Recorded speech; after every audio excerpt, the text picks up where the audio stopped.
The stagecoach rolled into Weaverville, California, kicking up dust as its wheels ground to a halt in front of the town's only hotel.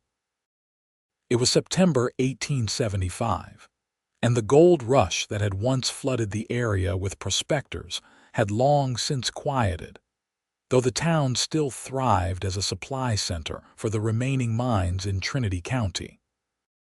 Among the weary passengers disembarking was Beatrice Thompson, clutching a small carpet bag and a letter that had traveled farther than she had from her home in Boston all the way to the rugged frontier and back again, carrying promises of a new life with a man she'd never met. Her journey west had been filled with anxiety and hope in equal measure.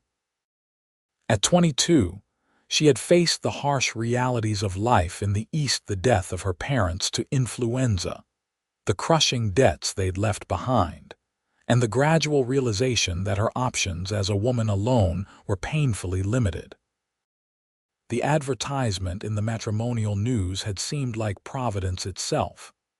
Rancher seeks bride of good character and gentle disposition, comfortable home provided, passage paid. Now, standing in the unfamiliar street with her plain blue traveling dress already coated in a fine layer of dust, Beatrice wondered if she had made a terrible mistake. The man who had sent for her, Quinn Northcott, had written that he would meet her stage, but the crowd was thinning, and no one had approached her. "Miss Thompson." A deep voice came from behind her. Beatrice turned to find a tall man with sun-browned skin and eyes the color of a summer sky. He removed his hat, revealing hair the color of wheat touched by sunset. His clothes, while clean, showed the wear of honest work, and his hands were calloused when he offered one to her. "Mr. Northcott?" she asked, trying to keep her voice steady. He nodded, a slight smile touching his lips. "Quinn Northcott. Welcome to Weaverville." "Thank you for meeting me," she said formally, accepting his handshake with as much dignity as she could muster after 3 weeks of difficult travel. "I apologize for being late. One of my horses threw a shoe on the way into town." His eyes moved briefly to her single bag. "Is that all your luggage?" Beatrice felt heat rise in her cheeks. The advertisement had specified a dowry, and she had written truthfully that she could bring nothing but herself. It had been a relief when he'd responded that it mattered not, but standing before him now, she felt the poverty of her situation keenly. "Yes," she said, lifting her chin slightly. "I'm afraid I travel light." Something flickered in his eyes, not disappointment, but perhaps curiosity. "My wagon's this way," he said, reaching for her bag. "You must be tired." As they walked, Beatrice tried to take in everything at once. Weaverville was larger than she'd expected, with several streets of wooden buildings, some quite substantial. Men in dusty clothes moved purposefully along the boardwalks, and she noted with surprise a significant number of Chinese residents going about their business. "The town's changed since the gold rush days," Quinn explained, following her gaze, "but it's still growing. We've got a proper school now and 2 churches." He helped her into a sturdy wagon with a team of 2 horses, one chestnut, one gray. "How far is your ranch?" she asked as they pulled away from the bustle of the main street. "About 8 miles. "We should be there before sunset," he replied, and then fell silent, as if uncertain what to say to the woman who had come to be his wife. Beatrice studied him from the corner of her eye. He was handsome in a weathered way, perhaps 30 years old, with lines at the corners of his eyes that spoke of squinting into the sun and, she thought, of laughter. His shoulders were broad beneath his simple shirt, and he handled the reins with easy confidence. "I should tell you," she began, deciding that honesty was the only foundation worth building upon. "I've never lived anywhere but Boston. I know little about ranching or," she faltered, "or being a wife." Quinn's hands remained steady on the reins. "I'm not expecting you to know everything right away. There's time to learn," He glanced at her. "If you decide to stay." The implication surprised her. "You're giving me a choice." "I wouldn't hold you to something if you find it's not what you thought," he said simply. The West isn't for everyone. The wagon rolled out of town and onto a dirt road that wound through hills dotted with oak trees and pines. The late afternoon sun bathed everything in golden light, and despite her exhaustion, Beatrice found herself captivated by the wild beauty of the land. "It's different from anything I've ever seen," she admitted. "I came here during the rush in '53, Quinn said. "Didn't find much gold, but I found land that spoke to me. Started with 20 acres and a few head of cattle. Now I've got 300 acres and a decent herd." "You've done well for yourself," Beatrice observed. He shrugged. "Done all right, but a man gets tired of coming home to an empty house." The simple admission touched something in her heart. "I understand loneliness," she said quietly. They crested a hill, and below them stretched a valley, green despite the late season. A creek wound through it, with a cluster of buildings near its bank, a substantial log house, a barn, and several outbuildings. "That's it," Quinn said, a note of pride in his voice. "Northcott Ranch." As they drew closer, Beatrice could see flower beds around the house, unexpectedly neat, and curtains in the windows. A large dog came bounding toward the wagon, barking excitedly. "That's Buck," Quinn said. "He's all noise, no bite." The dog circled the wagon as Quinn brought it to a stop in front of the house. He jumped down and came around to help Beatrice, his hands strong and sure as they spanned her waist to lift her down. "I know it's not what you're used to," he said, uncertainty creeping into his voice for the first time. Beatrice looked at the solid house, the carefully tended garden, the sweeping view of mountains in the distance. "It's lovely," she said honestly. He smiled then, a real smile that transformed his face. "Let me show you inside. Mrs. Chen from town comes in twice a week to help with cleaning, and she fixed up the spare room for you. I thought," he hesitated, "I thought you might want your own space, until we know each other better."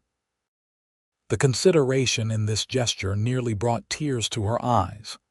"Thank you," she managed. The interior of the house surprised her. It was simple but comfortable, with a large stone fireplace, solid furniture, and bookshelves filled with volumes, evidence of a mind that sought more than just the physical labor of ranching. "You have quite a library," she commented, running her fingers along the spines of books. "Winter nights are long," he replied, watching her. "Do you like to read?" "Very much," she said, smiling at the discovery of this shared interest. He showed her to a small but pleasant bedroom with a window overlooking the creek. "I'll bring in your bag and let you rest. Supper in an hour." Left alone, Beatrice sat on the edge of the bed and took a deep breath. The room was clean and welcoming, with fresh linens and a small vase of wildflowers on the dresser. It was more consideration than she had dared to hope for. When she joined Quinn for supper, she found the table set with simple but good china, and a meal of roast beef, potatoes, and green beans waiting. "You cook?" she asked in surprise. "Had to learn," he said, pulling out her chair. "Though I'll admit I'm better with beef than bread." The meal was indeed good, and as they ate, the initial awkwardness between them began to ease. Quinn asked about her journey, and Beatrice found herself telling him about the characters she'd met on the stagecoach, including a missionary bound for Oregon and a gambler who'd tried to teach her poker. "Did you learn?" Quinn asked, amusement in his eyes. "Enough to know I should never play for money," she admitted, and was rewarded with his laugh, a warm, rich sound that made her smile in return. After supper, they sat by the fire, and Quinn asked the question she'd been dreading. "Your letter said your parents passed. Do you have any family back east?" Beatrice stared into the flames. "A cousin in New York, but we were never close. My father was a merchant. When he died, we discovered he'd made some poor investments. There was nothing left after the debts were paid. She looked up at him. That's why I have no dowry. I should have been more clear in my letters. Quinn's eyes held hers, the firelight reflecting in their blue depths. A dowry is just things, Miss Thompson. Things can be acquired. A good heart, a strong spirit, those are rarer commodities. You're not disappointed then, he smiled, and it transformed his face again, making him look younger and somehow vulnerable. Your heart is worth more than gold, Miss Thompson. I believe that. The simple statement, delivered without artifice, brought a flush to her cheeks and a lightness to her heart she hadn't felt in years. Please, she said softly, call me Beatrice. Beatrice, he repeated, as if testing the feel of her name. And I'm Quinn. That night, lying in her new bed listening to the unfamiliar sounds of the country, the distant lowing of cattle, the chorus of frogs from the creek, the occasional howl of a coyote, Beatrice thought about the man who had brought her to this place. There was a gentleness to him that his strength couldn't hide, and an honesty that reassured her. She had come west with few expectations, prepared to make the best of whatever situation she found. She had not expected to find herself hoping that this arrangement might become something more than practical. Morning arrived with golden light streaming through her window, and the aroma of coffee drifting under her door. Beatrice dressed quickly in one of her 2 everyday dresses and made her way to the kitchen, where she found Quinn frying bacon. I thought I'd be the one cooking breakfast, she said. He turned, a smile lighting his face at the sight of her. You will be soon enough. But today I thought you might like to see the ranch first. After breakfast, Quinn showed her around the property, the barn with its horses and milk cow, the chicken coop, the vegetative garden that needed attention, and the corrals where several cowboys were already at work with the cattle. These are my hands, Hank, Miguel, and Sam, Quinn introduced them. The men tipped their hats respectfully, curiosity evident in their eyes. They live in the bunkhouse over there, Quinn explained as they walked away. Good men. Miguel's been with me the longest, almost 5 years now. They must wonder about me, Beatrice said. Quinn glanced at her. They're just glad I finally took action. They've been telling me for years I need a wife. And what do you think? She asked boldly. He stopped walking, turning to face her fully. The morning sun caught in his hair, turning it to fire. I think I made the right choice in writing to you, he said quietly. But the real question is what you think. This life, it's not easy. It's beautiful, but it's hard too. Beatrice looked around at the rolling hills, the cattle grazing in the distance, the solid house that could become a home. I'm not afraid of hard work, she said. And I've learned that easy doesn't always mean good. Something in his expression softened. No, it doesn't. Over the following days, Beatrice began to find her place at Northcott Ranch. She took over the cooking, learned to collect eggs without being pecked, and started putting the vegetative garden in order for the coming spring. Quinn was patient with her questions and mistakes, never making her feel inadequate. In the evenings, they would sit by the fire, sometimes reading silently together, sometimes talking. She learned about his childhood in Virginia, his journey west as a young man of 18, and his struggles to establish the ranch. He listened as she told him about growing up in Boston, her love of music, and her brief time as a shop girl before answering his advertisement. Why did you decide to become a mail-order bride? He asked one evening, a week after her arrival. A beautiful woman like you must have had suitors. Beatrice felt the heat rise in her cheeks at the compliment. After my parents died and our situation became known, the suitors disappeared. I had few options: become a governess, work in a factory, or marry, when I saw your advertisement. She paused. There was something in the way you wrote. You seemed kind. And am I kind?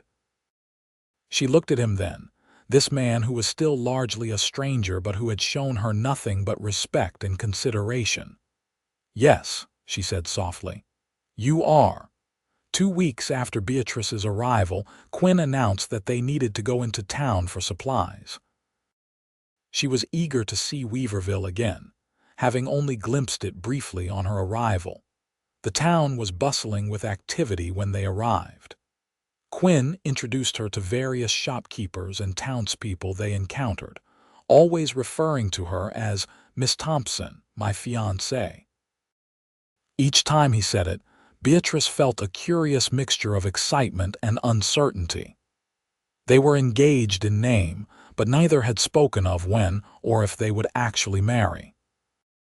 At the general store, as Quinn discussed an order of fencing wire with the proprietor, Beatrice found herself examining a display of fabric, planning a wedding dress. A woman's voice asked. Beatrice turned to find a well-dressed woman of about 40 regarding her with open curiosity. "I'm Violet Owens," the woman introduced herself. "My husband is the bank manager. You must be Quinn Northcott's mail-order bride. News travels fast in Weaverville." "Beatrice Thompson," she replied, extending her hand. "Yes, I arrived 2 weeks ago." Violet's eyes assessed her from head to toe. "From back east, I understand. Boston. It must be quite an adjustment." "It is different," Beatrice acknowledged, "but Mr. Northcott has been very accommodating." "Quinn's a good man," Violet said. "One of the most respected ranchers in the county." Many local girls had their eye on him, but he never seemed interested. Her tone suggested she found this puzzling. "What made you decide to come all this way to marry a stranger?" The question, though bluntly asked, wasn't malicious. Beatrice considered her answer carefully. "Sometimes life closes some doors and opens others. I believe in following the path that seems right." Violet nodded, seemingly satisfied with this response. "Well, you must come to our social next Saturday. The whole town gathers at the church hall. It would be a good opportunity for you to meet everyone." When Quinn returned, Beatrice told him of the invitation. "Do you want to go?" he asked as they loaded their purchases into the wagon. "I think it would be good to meet more people," she said. "Unless you'd rather not." Quinn's expression was unreadable. "No, we should go. People will want to meet you." He helped her into the wagon. He hesitated. "Just what?" he sighed as he climbed up beside her. "Small towns run on gossip. People will have expectations about us." "That we'll marry soon," she said, understanding. Quinn nodded, his eyes meeting hers. "I meant what I said, Beatrice. I won't hold you to anything if you're not sure. This isn't just about having someone to cook my meals or keep my house." The sincerity in his voice touched her deeply. "What is it about, then?" He was quiet for a long moment, his hands steady on the reins as the horses pulled them out of town. "Companionship," he finally said. "Someone to share the good days and help through the bad ones, someone to build something with." It was perhaps the most romantic thing anyone had ever said to her, precisely because it wasn't romantic at all, it was honest. "I'd like that too," she admitted quietly. Their eyes met, and something passed between them, not quite understanding, but the beginning of it. For the first time, Beatrice allowed herself to imagine a future here, with this man in this wild, beautiful place. The week leading up to the social was busy with ranch work. A late-season storm blew in, and Quinn and his men worked long hours making sure the cattle were safe and the building secure. Beatrice found herself worrying when he was out in the driving rain, relief flooding her when he returned, soaked but safe. "You were concerned," he observed, catching her expression as he hung up his dripping coat. "Of course," she said, handing him a towel for his wet hair. "The storm is fierce." Quinn dried his face, studying her over the edge of the towel. "It's good to have someone worry," he said simply. On Saturday evening, as they prepared for the social, Beatrice put on her best dress, a blue silk that had been her mother's, carefully altered to fit her. She had few luxuries, but this dress was one she couldn't bear to part with when selling her parents' possessions. When she emerged from her room, Quinn was waiting in the sitting area, dressed in clean pants, a pressed shirt, and a vest she hadn't seen before. He stood when she entered, his eyes widening slightly. "You look beautiful," he said, the words seeming to surprise him as much as her. "Thank you," she replied, feeling suddenly shy. "You look very handsome yourself." The church hall was crowded when they arrived, lanterns casting a warm glow over the gathering. A small band played in one corner, and tables of food lined one wall. Quinn kept his hand at the small of Beatrice's back as he guided her through the crowd, introducing her to what seemed like the entire population of Weaverville. "Everyone's been curious about Quinn's bride," explained Martha Jenkins, the minister's wife. "He's such a catch, you know. The most eligible bachelor in Trinity County." Beatrice glanced across the room to where Quinn was speaking with several other ranchers. "I'm very fortunate," she said sincerely. "When's the wedding to be?" asked another woman, whose name Beatrice couldn't recall. "We haven't set a date yet," she replied carefully. "We're still getting acquainted." This answer raised a few eyebrows, and Beatrice felt a moment of discomfort before Violet Owens smoothly changed the subject. Later, as the band played a waltz, Quinn approached her. "Would you like to dance?" he asked, offering his hand. "I'd love to," she replied, surprised. "I didn't know you danced." A hint of a smile touched his lips. "There's still a lot you don't know about me." He led her onto the floor with unexpected grace, his hand warm against hers, his other hand resting lightly at her waist. They moved together naturally, as if they'd danced many times before. "You dance very well," Beatrice commented as he guided her through a turn. "My mother insisted I learn," he said. "Said no son of hers would stomp around a dance floor like a bear." The image made her laugh, and Quinn's expression softened as he watched her. In that moment, with music surrounding them and his arms holding her securely, Beatrice felt something shift between them, a door opening to possibilities. As the evening progressed, she noticed the looks they received, curious, assessing, some approving, others less so. Quinn seemed oblivious, but Beatrice felt the weight of the town's attention. "People are watching us," she murmured as they shared a cup of punch. Quinn glanced around the room. "People always watch what they don't understand." "And what don't they understand?" "Why I'd send for a bride instead of courting someone local. Why you'd come all this way to marry a stranger." His eyes met hers. "Sometimes I wonder the same things." Before she could respond, they were interrupted by a commotion at the door. A man stumbled in, his clothes dirty and torn, his face pale beneath a week's growth of beard. "Raiders hit the Taylor place," he gasped. "Burned the barn, rustled half their herd." The music stopped abruptly as men gathered around the messenger. "Bandits have been working their way north," explained Sheriff Davis, a solid man with graying temples. "Hitting isolated ranches, stealing cattle, sometimes worse." "Taylor and his boys?" Quinn asked. "Alive, but Ben Taylor took a bullet in the shoulder." Quinn turned to Beatrice. "I need to go." "The Taylors are our nearest neighbors, about 5 miles south." "Of course," she said immediately. "What can I do, Martha?" Quinn called to the minister's wife. "Could you see Beatrice home safely?" "Certainly," Martha replied. "She can stay with us tonight if you'll be gone." Quinn shook his head. "The ranch hands will be there. She'll be safe." He turned back to Beatrice. "I'm sorry to cut the evening short." "Don't apologize," she said firmly. "Go help your neighbors." He hesitated, then bent and pressed a quick kiss to her forehead. "I'll be home as soon as I can." Beatrice watched him leave with the other men, a cold fear settling in her stomach. She had known, in an abstract way, that life in the West could be dangerous. Now the reality of it was clear, and she discovered that her greatest concern was not for herself, but for Quinn. Martha Jenkins drove her back to the ranch in the minister's buggy. Miguel met them at the door, rifle in hand. "Boss said to keep watch," he explained. "Sam and Hank are patrolling the property." Beatrice thanked Martha for the ride and went inside, where she found herself unable to settle. She paced the house, jumping at every sound until finally exhaustion drove her to bed.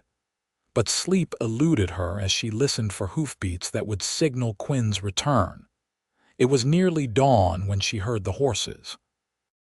Throwing a shawl over her nightdress, she hurried to the door just as Quinn was dismounting.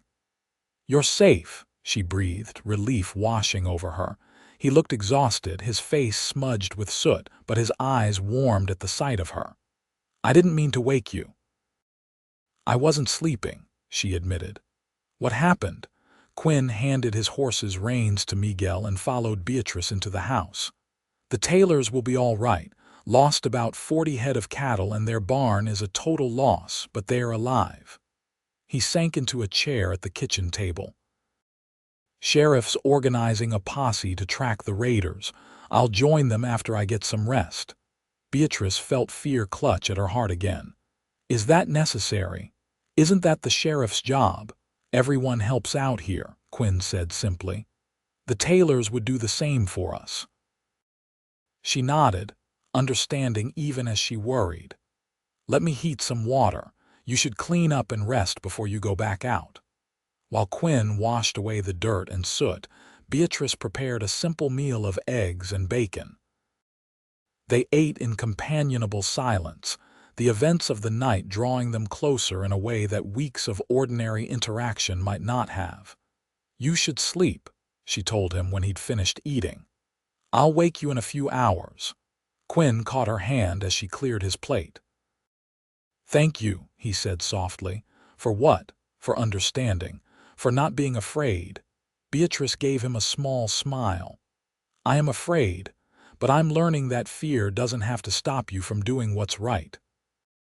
Quinn's expression changed, something like admiration replacing the weariness in his eyes. He stood, still holding her hand, and for a moment Beatrice thought he might kiss her. Instead, he brushed a strand of hair from her face, his touch gentle. "Get some rest," she repeated, her voice barely above a whisper. He nodded and reluctantly released her hand, heading to his room while Beatrice remained in the kitchen, her heart beating a rhythm she was only beginning to recognize. Quinn slept for 3 hours before joining the posse. He was gone for 2 days, during which Beatrice kept busy helping Miguel and Sam with ranch chores while Hank remained on guard.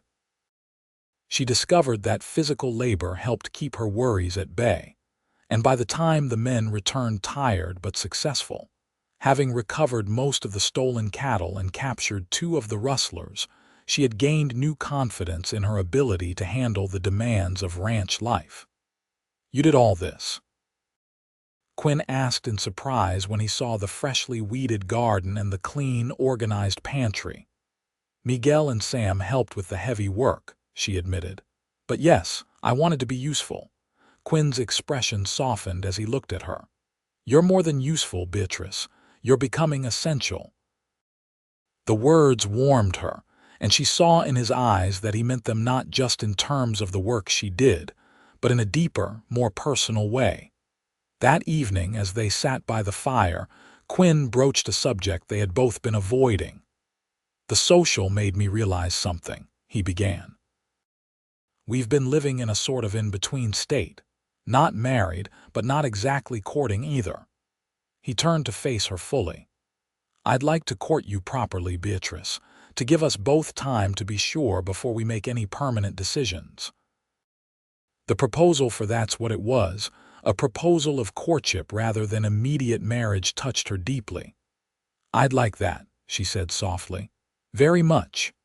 Quinn's smile was like the sun breaking through clouds.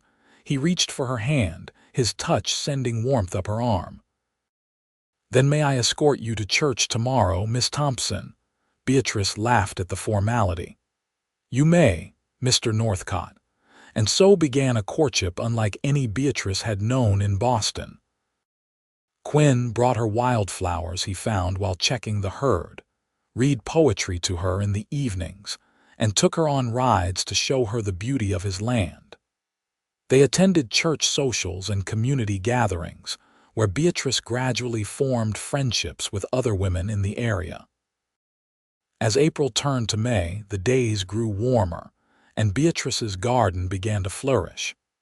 She found herself singing as she worked, happiness bubbling up within her like the creek after spring rains. One evening, as they walked along that same creek, Quinn stopped beneath a large oak tree. "I've been thinking," he said, taking both her hands in his, "about the future, about us." Beatrice's heart quickened. "What about us?" Quinn's eyes, blue as the California sky, held her steadily. "I love you, Beatrice. I think I started falling in love with you the moment you stepped off that stagecoach, looking tired but determined. Every day since has only made me more certain." Tears pricked at her eyes, happy tears that blurred her vision. "I love you too," she whispered. "I wasn't looking for love when I came west. I was looking for security, for a place to belong, but I found so much more." Quinn pulled her gently into his arms, and when his lips met hers, Beatrice knew with absolute certainty that she had found her home. They were married in the Weaverville church on a perfect June day, with wildflowers decorating the simple wooden pews and sunlight streaming through the windows. Beatrice wore her blue silk dress, and Quinn wore a new suit ordered from Sacramento. The entire town turned out for the celebration, which continued long into the evening with dancing and feasting. As Quinn led her in their first dance as husband and wife, he whispered, "No regrets about coming west." Beatrice looked up at the man who had become her world, strong yet gentle, honest yet passionate, and shook her head. "Not one." Later that night, in the privacy of what was now truly their home, they came together as husband and wife, discovering each other with tenderness and growing desire. Beatrice, who had been nervous about this aspect of marriage, found herself responding to Quinn's patient touch with a passion that matched his own.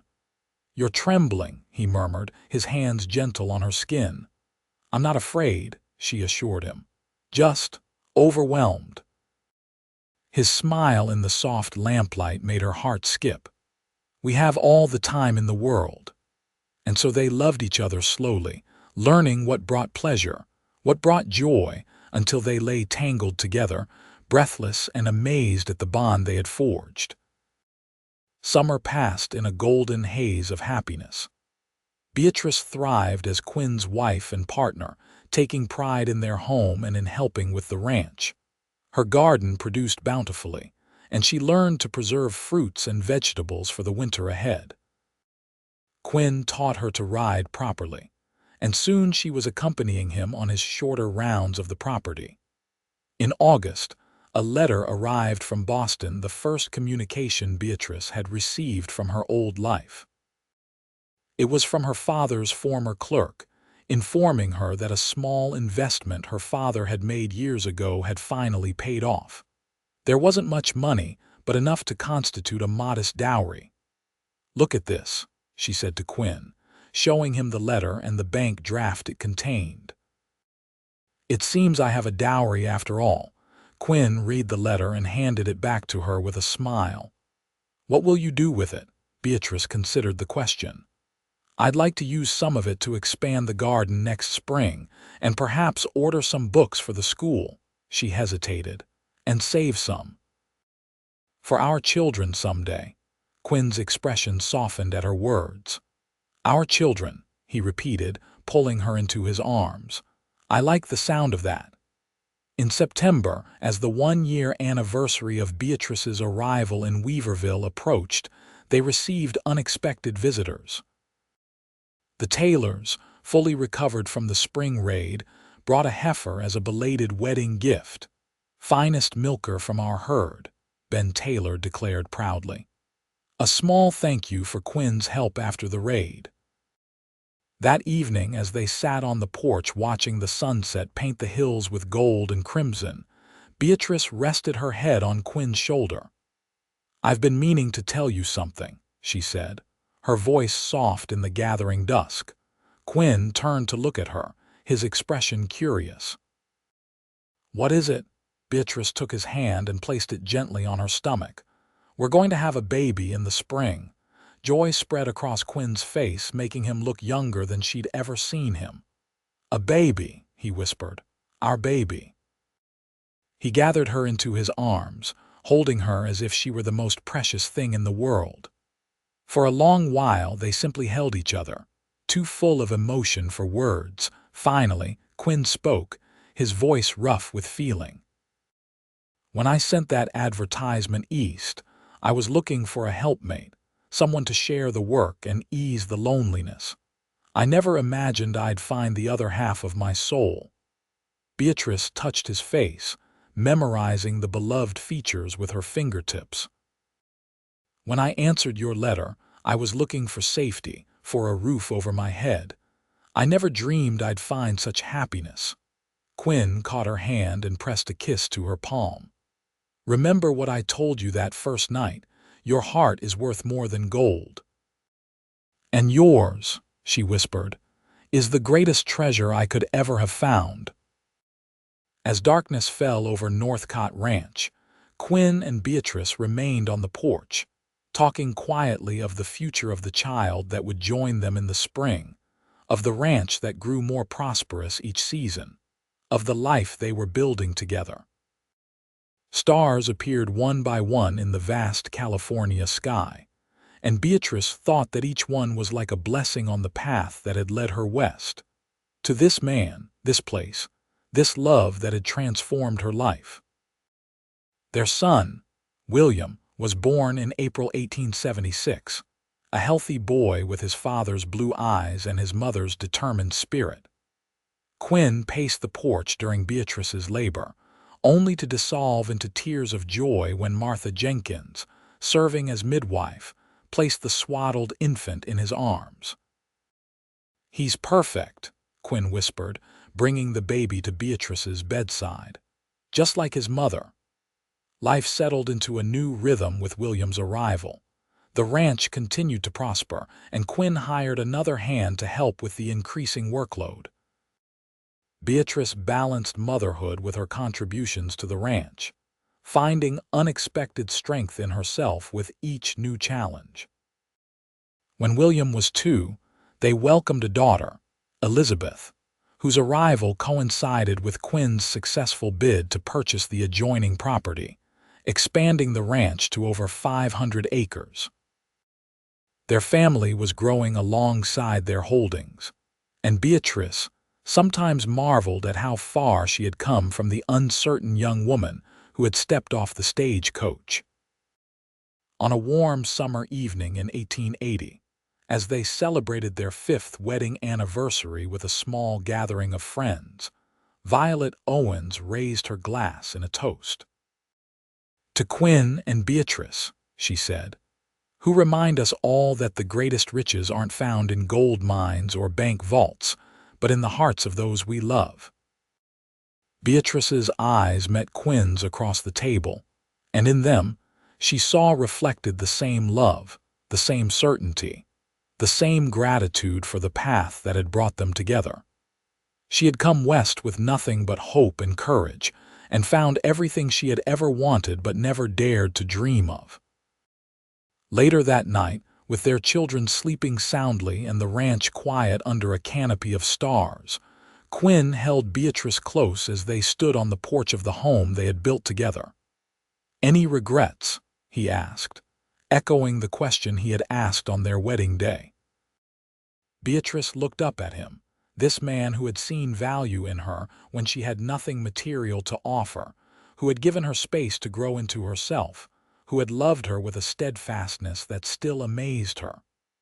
"Not one," she said, and knew it was the simple truth. "Every step that brought me here was worth taking." Quinn's kiss was as tender as it was passionate, a promise renewed with each passing day. And as they went inside, hand in hand, Beatrice knew with absolute certainty that the advertisement that had caught her eye in a Boston newspaper had led her not just to a marriage, but to the truest kind of partnership, one built on respect, understanding, and a love that grew stronger with each passing season. In the years that followed, Northcott Ranch continued to flourish. Quinn's innovative ranching methods earned him a reputation throughout Trinity County, and Beatrice's contributions to the community, from organizing the first library committee to teaching music to the local children, made her equally respected in her own right. William and Elizabeth were joined by another brother, James, in 1882, completing their family. The children grew strong and capable on the ranch, learning the value of hard work and the importance of family bonds. As Beatrice watched her children playing in the same creek where Quinn had first declared his love, she thought about the long journey that had brought her to this place. From the sheltered girl in Boston to the confident woman she had become, wife, mother, rancher, every experience had shaped her, every challenge had strengthened her, and through it all, Quinn had been her partner, her lover, her friend. The man who had seen past her empty hands to the wealth of her heart, who had given her the greatest gift of all, the chance to discover her own worth. "Penny for your thoughts," Quinn said, coming to stand beside her. At 40, his face showed the lines of experience and silver threaded the gold of his hair, but his eyes were as warm and blue as the day they'd met. Beatrice smiled up at him. "I was just thinking about value," she said, "about what truly matters." Quinn's arm circled her waist, drawing her against his side. "And what conclusion did you reach, Mrs. Northcott?" Beatrice looked at their children, their land, their life together, and felt a contentment so deep it brought tears to her eyes. "That the richest woman in the world," she said softly, "is the one who is truly loved." Quinn's kiss told her that no matter how many years passed, some things would never change, including the love that had brought a mail-order bride with no dowry and a lonely rancher together, creating a wealth greater than all the gold in California.